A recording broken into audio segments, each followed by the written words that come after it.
So today let us look at what are fatty acids. Okay. Now fatty acids are basically a type of derived lipids. So like the previous lecture we have seen the classification of lipids. So lipids are classified as simple lipids, compound lipids and derived lipids. Okay. So under derived lipids you have fatty acids. Okay. So fatty acids are example of derived lipids and they are represented by a general formula which is RCOOH. Okay, so the carboxyl group which is there, the functional group is the RCOOH. Okay, and here you have is the carbon atoms which are attached. Okay, so they are usually present in the ester form. So fatty acids they combine with for example they combine with glycerol to form as triglycerides. Okay, so they usually form esters with glycerol and form triglycerides. Okay, so fatty acids are classified on the basis of firstly number of carbon atoms, length of hydrocarbon chain and the nature of hydrocarbon chain. Okay, so now let us look at how are fatty acids classified. Okay. So first, total number of carbon atoms. So you can have either an even chain fatty acids or you can have odd chain number of fatty acids. Okay, so if they have carbon atoms in even numbers 2, 4, 6, then it becomes an even chain, and if the fatty acid numbers are in odd numbers, then it becomes an odd chain fatty acids. Okay, so why we have classified them into even chain and odd chain is because the metabolism of even chain and odd chain fatty acid is different. So when we break down even chain fatty acid, the end product is different. Okay, that is acetyl coenzyme A, and the amount of energy which is produced from breakdown of even chain fatty acid is different from that of odd chain fatty acid. Okay, odd chain fatty acid, the end product is different. Okay. Then depending upon the length of hydrocarbon chain, so it is further subclassified as a short chain, medium chain, long chain, or a very long chain fatty acid. Okay, if it is 2 to 6 carbon atoms, then it is short chain, 8 to 14 is medium chain, more than 16 is long chain, and more than 24 is a very long chain fatty acid.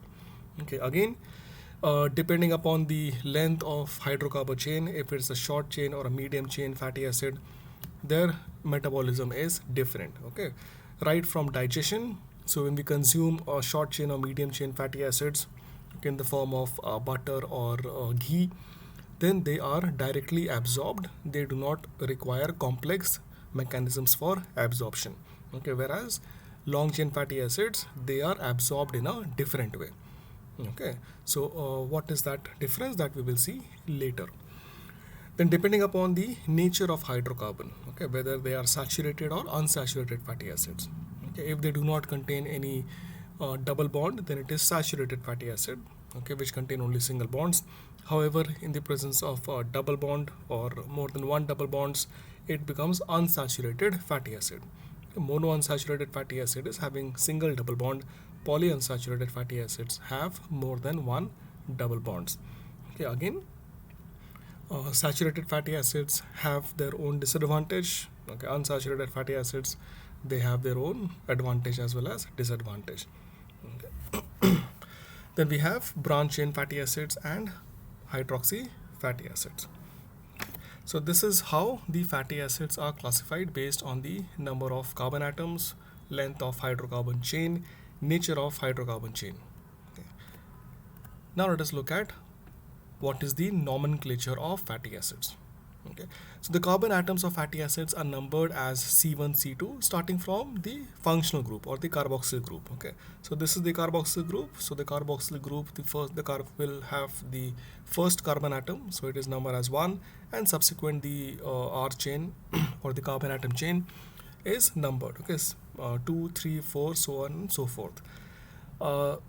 Fatty acids are also denoted by the omega denotation, that is, okay, it can be omega 1, omega 2, omega 3, that starts from the opposite end. Okay, so on one end where the carboxyl group is, there you start as numbering as 1, 2, 3, 4, and omega starts from the other end and it is numbered as omega 1, omega 2, omega 3, so on and so forth. Okay. What is also interesting to note is you have also alpha carbon and beta carbon. Okay. So the carbon atom which is next to the functional group, this carbon atom or the carbon atom number 2, it becomes the alpha carbon atom, and the carbon atom number 3 becomes the beta carbon atom. Okay, and so on is gamma, delta, other carbon atoms. Okay, why this denotation is important is because when you talk about for example beta oxidation of fatty acid, so we should know which carbon atom we are referring to where the oxidation is taking place. Also we have alpha oxidation, gamma oxidation. Okay, so that denotes that the oxidation is taking place at which carbon atom. Okay, so this is how the nomenclature of fatty acid is given. Okay, based on the number of carbon atoms, they are numbered as 1, 2, 3, 4, starting from the carboxyl group. If you start from the opposite end, then it's called omega 1, omega 2, omega 3, so on and so forth. Okay, and alpha and beta are depending upon the position as close to the carboxyl group. Okay. So coming to another important question, that is, what are essential fatty acids? Okay, so as the name tells us, it is essential. Okay, and it is not synthesized by our body, so we need to take it in our diet. Okay, so essential fatty acids are something which are not synthesized in our body, and dietary supplementation is necessary. So these are basically polyunsaturated fatty acids like linoleic and linolenic. So linoleic and linolenic are two essential fatty acids that we should know. Okay, now linoleic is C18. It contains total number of 18 carbon atoms. It is omega 6. Okay, polyunsaturated fatty acid. Okay, that means the double bond is present at omega 6. Okay, linolenic is again C18. It is made up of 18 carbon atoms. It is omega 3 polyunsaturated fatty acids. Okay, so these essential fatty acids are also known as omega 3 and omega 6 fatty acids, polyunsaturated fatty acids, and they are essential fatty acids. So if you look, if you remember, we have just done the classification of fatty acids. So it was classified based on the nature of hydrocarbon chain. Okay, so unsaturated or saturated. So these are unsaturated fatty acids, and these are essential fatty acids. Our body does not synthesize these fatty acids, and we need to take dietary supplementation. Okay. What are the biomedical importance? Okay, why it is important? It is important because it is a component of phospholipid, okay, which is present in the cell membrane. Okay. So phospholipids are, again, a type we have in the previous classification we have seen. It's a type of compound lipids, okay, containing phosphoric acid. Okay, so it is one of the component of phospholipid, and it is present in cell membrane, and it has special functions in the cell membrane. It maintains the fluidity of the cell membrane. Also, essential fatty acids, they act as metabolic regulators. Okay. See, essential fatty acids lead to synthesis of eicosanoids, okay, which are synthesized from arachidonic acid, which is again formed from linoleic acid. Okay, so you can see linoleic acid, which is an essential fatty acid, leads to formation of metabolic regulators like eicosanoids. Okay, so this we will again see in metabolism of fatty acids. Then essential fatty acid again lowers the cardiovascular risk. Okay, it decreases the cholesterol levels, decreases the triglyceride levels, okay, decreases LDL cholesterol levels, and overall reduces the cardiovascular risk. Okay, it is also necessary for development of brain and retina, especially in newborns. Okay, during infancy, the development of brain and retina is essential, and essential fatty acids play a role in that. So this is again an important biomedical importance of essential fatty acids. Then essential fatty acids is also believed to be helpful for chronic diseases because it has anti-inflammatory action. So it is useful for rheumatoid arthritis and other chronic inflammatory diseases. Then what happens if there is deficiency of essential fatty acids? Okay, one of the manifestation is it is manifested as such type of skin disorder, which is called ichthyosis. Okay, so you have dry, scaly, flaky kind of skin appearance, which is similar to the scales which are present on the skin of the fish. Okay, so similar to the scales which are present on these fish, so it appears as a fish type skin, which is called ichthyosis. Okay, so this occurs because of there is deficiency of essential fatty acids in the skin. Okay, so in the skin you have ceramide. Okay, so ceramide, if you have we have again seen the classification of non-phosphorylated lipids, okay, which contains ceramide. So ceramide is again formed from which contains essential fatty acids. So because there is deficiency of ceramide, there occurs deficiency of ceramide, so this results in dry skin or scaly flaky type of skin which resembles the fish skin. Okay. Then it is in case of deficiency also growth failure is seen, poor wound healing is there, alopecia also or loss of hair is also seen. Okay, and the cause of deficiency is mainly nutritional because essential fatty acids are required in the diet. So if the diet is not sufficient with essential fatty acid, then deficiency manifestation can be seen. Okay, how to overcome this? By having a diet which is rich in essential fatty acids, okay, using vegetable oils, okay, which are used in for cooking, which is having good number of polyunsaturated fatty acids and essential fatty acids. So let us look now as what are triglycerides. Triglycerides are also known as neutral fats. They are made up of fatty acid and glycerol. Okay, so we have seen, I told you that fatty acid forms esters with glycerol. Okay, so it forms excuse me. So this is a simple triglyceride. This is the glycerol structure having 3 OH groups. The hydroxy group is replaced by one fatty acid, replaced by another fatty acid, and third fatty acid. Okay, so 3 fatty acids are present along with glycerol. So the ester of fatty acid and glycerol is called a simple triglyceride. Okay, now when all the fatty acids are same, okay, it is called a simple triglyceride. If the fatty acids are different, it becomes a mixed triglyceride. Okay, so you can see over here all 3 R1 or all the 3 fatty acids are same, so it is simple triglyceride. Here R1, R2, R3, the fatty acids are different, so it becomes a mixed triglyceride. Okay, again, if the triglycerides are solid, it is known as it is known as fat. If it is liquid, it is known as oil. Okay, and the function of triglyceride is it acts as a storage of energy present in adipose tissue. Next, let's look at phospholipids. So these are examples of complex lipids. So they contain phosphoric acid as an additional group. Okay, so we have seen over here, this is the glycerol. Okay, so the hydroxy group is replaced by one fatty acid, another fatty acid, and the third fatty acid. Okay, so over here it is, you have a phosphoric acid which is attached. So this becomes an example of phospholipids. So phospholipids again are further divided as nitrogen containing and non-nitrogen containing. Okay, so you can see over here is this is a phospholipid. So over here you have a choline group which is attached, which contains is nitrogen. So this is phosphatidylcholine, or example is lecithin. Okay. Another we have is non-nitrogen containing phospholipid. Again, this is a phospholipid. Okay, this is the glycerol. The alcohol is glycerol. Here the phosphate group is there, and you have another group which is attached is inositol. It's called phosphatidylinositol. Here you do not have a nitrogen atom which is present, so it becomes non-nitrogen containing phospholipids.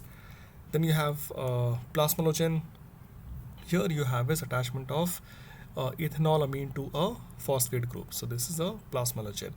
And again, like we discussed in the previous lecture, okay, the first here you have is unsaturated long chain alcohol which is there, so it becomes a plasmalogen.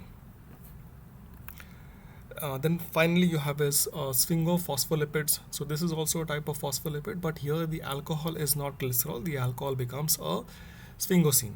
Okay, so this is a sphingosine. Sphingosine contains an amino alcohol. Okay, so this is an amino alcohol which is sphingosine, and it combines with a fatty acid. Okay, so this becomes a ceramide. So sphingosine plus a fatty acid, this is a ceramide. Okay, so to which again the phosphoric acid is attached. To this phosphoric acid, a choline group is attached. So this becomes a sphingomyelin. Okay, so please remember the difference. This is a phospholipid. Why is it a phospholipid? Because it contains phosphoric acid. What is the difference in case of sphingophospholipids? Here the alcohol is sphingosine. As the name suggests, sphingophospholipid, the alcohol is the sphingosine, not glycerol. Okay, so this is an example of sphingomyelin, the example of sphingophospholipid. Okay. Now the biomedical importance of phospholipids. So these are component of biomembranes. Okay. So the component of biomembrane, it is present in lecithin, okay, sphingomyelin, kephalin, phosphatidylserine. All these are present as component of biomembrane. Lecithin, we all know, is also a major constituent of lung surfactant. Okay, so what is a lung surfactant? Lung surfactant is basically, it helps to reduce the surface tension of the alveoli. Okay, so if the surface tension of alveoli is reduced, then the alveoli are able to expand. Okay, when it inhales air, when the air reaches the alveoli, so the alveoli normally expands. Okay, so there is a tension which is preventing this expansion. So this tension which is preventing the expansion of alveoli is reduced by lecithin, okay, which is a type of phospholipid. Also, lecithin is a store for choline, okay, and we know that choline is utilized as, as a neurotransmitter, which is along the synapse, which is acetylcholine, and also choline contains sort of methyl groups, so it is used for transmethylation reactions. Okay, so this is again a biomedical importance of phospholipid. Then phospholipid acts as second messengers. The example is phosphatidyl inositol. Phosphatidylglycerol, it again acts as a component of lung surfactant. Okay, it's also a precursor for cardiolipin. Now what cardiolipin is? Cardiolipin is basically diphosphatidylglycerol. Okay, so this cardiolipin again is a type of phospholipid which is present on the inner mitochondrial membrane. Why is this important? Because this is the only phospholipid which is one of the phospholipids which is antigenic. That means antibodies are directed against this phospholipid. Okay, now this becomes an area of concern because phospholipids are present everywhere. All the cell membranes are present. Phospholipids are present, and especially inner mitochondrial membrane. It contains cardiolipin, and if we have an antibody which is against this particular phospholipid, then it becomes a cause of concern. And similarly, anti-cardiolipin antibodies, okay, we can call, because if this is antigenic, then the antibody which is produced is anti-cardiolipin antibody or anti-phospholipid antibody. Okay, that is APLA syndrome, anti-phospholipid lupus anticoagulant or antiphospholipid antibodies. So these phospholipid antibodies are seen in disorders like syphilis, heart failure, hypothyroidism.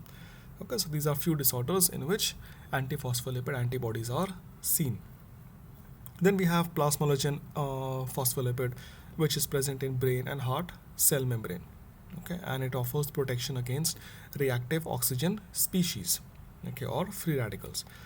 Lastly, we have sphingomyelin. Okay, sphingomyelin is again present, is an important component of cell membrane, and it also is a important component of surfactant and helps in cell signaling. Okay, so this is a phospholipid which is majorly present in nervous tissue, and it plays various important roles. Okay, so these are the major biomedical importance of phospholipids. Okay, just to enumerate them.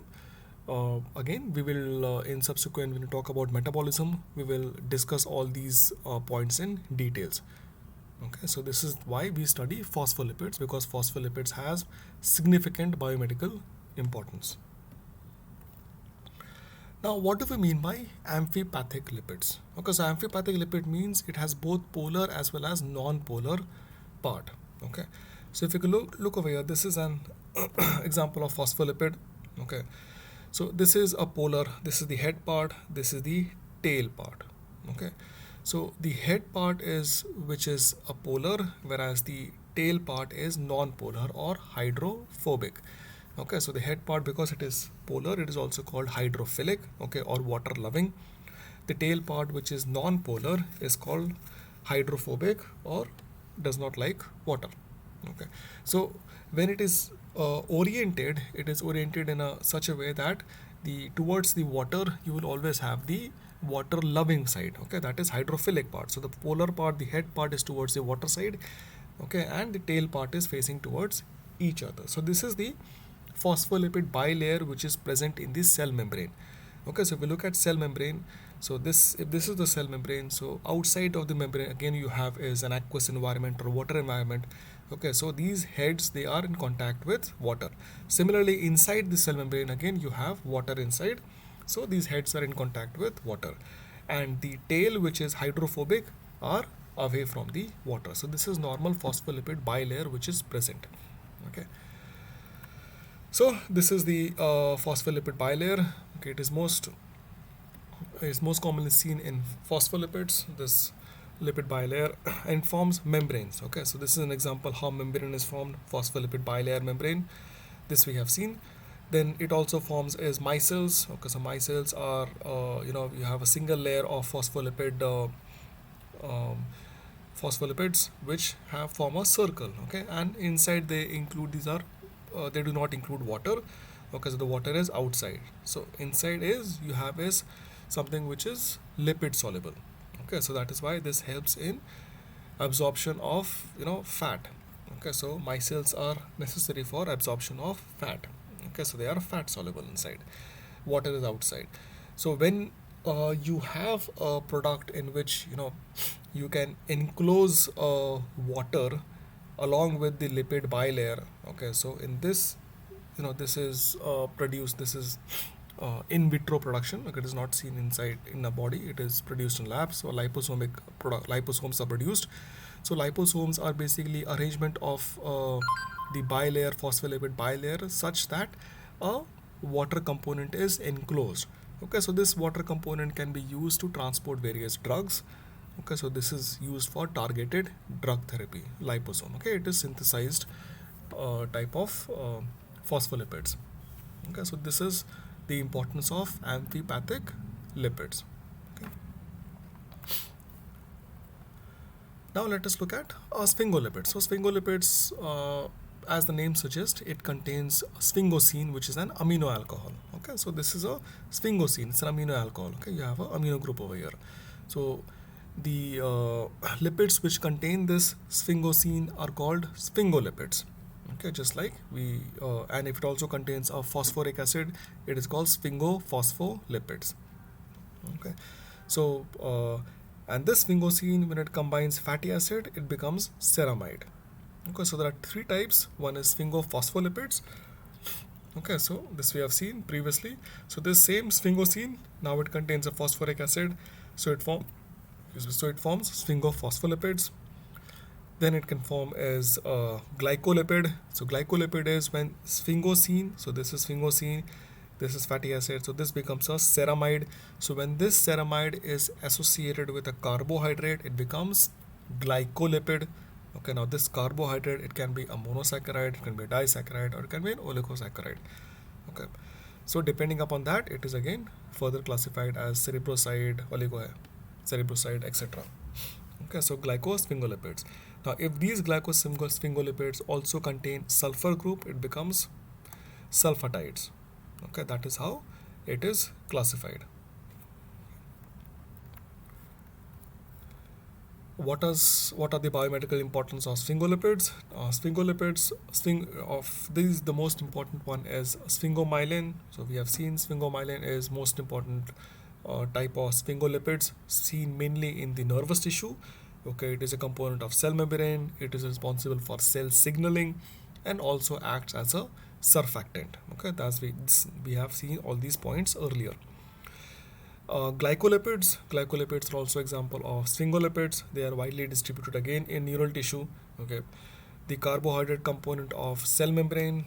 Okay, they form the carbohydrate component present in the cell membrane, which act as receptors for cell signaling. Okay, so we have seen that cell membrane also mainly contains phospholipids, but it also contains some amount of glycolipids. These glycolipids act as receptors. Okay, so glycolipids also act as receptors for hormones, receptors for toxins like cholera. Okay, so coming to cholesterol, it is an important animal steroid. Cholesterol is not present in plants, it is present in animals. It's a animal steroid. Again, it's a type of derived lipid. Okay, so cholesterol is characterized by having this structure which is called cyclopentanoperhydrophenanthrene ring. Okay, it consists of 3 hexose ring, 1 pentose ring. Okay. Then it has an OH group at position number 3, a double bond at position 5 and 6, and an 8 carbon side chain at position number 17. Okay, so total you have is 27 carbon atoms. Okay, so this is the structure of cholesterol, which has a steroid ring. It's also called a steroid ring or cyclopentanoperhydrophenanthrene ring. 3 6-membered ring, 1 5-membered ring. Okay, and you have an 8 carbon side chain at position number 17. Biomedical importance of cholesterol. Cholesterol again is an important component of cell membrane, as we have seen. The most important association of cholesterol, or biomedical importance of cholesterol, is its association with atherosclerosis. Okay, so cholesterol is known to cause atherosclerosis, form atheroma, and which can further lead to heart attack. So that is why it is very, very important. Cholesterol is a precursor for all steroids in the body. Okay, all the hormones, bile acids, vitamin D are produced from cholesterol. Okay, so the steroidal hormones like glucocorticoids, mineralocorticoids, sex corticoids, okay, bile acids, vitamin D, all are synthesized from cholesterol. Okay, it is a major constituent of gallstones. Okay, cholesterol is excreted in the bile. So if in the bile, if cholesterol is saturated, becomes supersaturated, it can lead to formation of stones, which is known as gallstones. Then we have two types of cholesterol, LDL cholesterol and HDL cholesterol. So we know that LDL cholesterol is known as bad cholesterol, HDL cholesterol is known as good cholesterol. Okay, why LDL is bad cholesterol? Because it transports cholesterol from liver to periphery. Okay, and in the periphery, one of the target is the blood vessels of the heart. Those are the coronary vessels. So if the cholesterol gets deposited in the coronary vessels, it causes obstruction to the blood flow to the heart, and it can cause heart attack. So this is a major concern. That is why it is called bad cholesterol. HDL is called good cholesterol because it again takes cholesterol from the periphery and to the liver for excretion. Okay, so we will again see all these points in details when we talk about metabolism. Hormonal steroids. So these are the hormonal steroids. Okay, so hormones basically which contain steroids, glucocorticoids, mineralocorticoids, sex corticoids, okay, vitamin D. These are the hormones which contain steroids. They all have steroid ring, that is cyclopentanoperhydrophenanthrene ring, as we have seen just now. The precursor is cholesterol. Glucocorticoids play a major role in carbohydrate metabolism, lipid metabolism, lipolysis, as well as in protein metabolism. Glucocorticoids also are a major immunosuppressant. They also act as anti-allergic and they inhibit bone formation. Okay, so these are the major functions of glucocorticoids. Mineralocorticoids, they help in salt and water regulation. Sex corticoids, they help in growth and regulation of reproductive organs. And vitamin D, it is responsible for calcium and phosphorus metabolism. So these are the important hormonal steroids which are derived from cholesterol.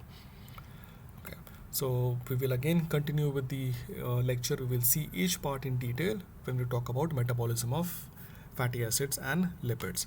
So thank you very much.